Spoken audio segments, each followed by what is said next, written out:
Suntukan, habulan at hampasan ng mga plastik na upuan. Yan ang tagpong nakunan sa isang paligan ng basketball sa Davao City. Nagkainitan kasi ang mga player at taga-suporta ng dalawang purok sa Barangay Maa. Bago ang gulo, nag-free throw ang isang player. Maya-maya, pumasok sa court ang taga-suporta ng kalabang team. Nilapitan niya ang may hawak na bola at saka niya sinuntok. Dito nagsimula ang gulo. Ayon sa pulisya, nagkainitan dahil sa kantsawan ng mga taga-suporta. Tinukoy ang lalaking nanuntok na si Abdul Pinto na walang pahayag sa media. Ang player na sinuntok magsasampa raw ng kaso. Dagdag pa ng pulisya, walang koordinasyon sa kanila ang Sangguniang Kabataan Council na organizer ng liga.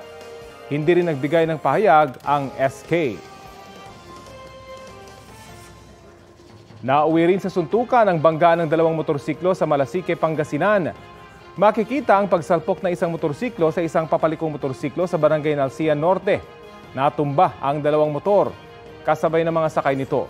Isang lalaki na sakay ng kabilang motorsiklo ang agad tumayo at pinagsusuntok ang sakay ng lumilikong motorsiklo hanggang sa nakisuntok na rin ang mga sakay ng isa pang motorsiklo. Nasa kustodiya na ng barangay ang mga motorsiklo. Pag-aharapin naman sa barangay ang mga sangkot sa rambolan. Kapuso, alamin ang maiinit na balita. Bisitahin at mag-subscribe sa GMA Integrated News sa YouTube. Sa mga kapuso abroad, samahan nyo kami sa GMA Pinoy TV at sa www.gmanews.tv.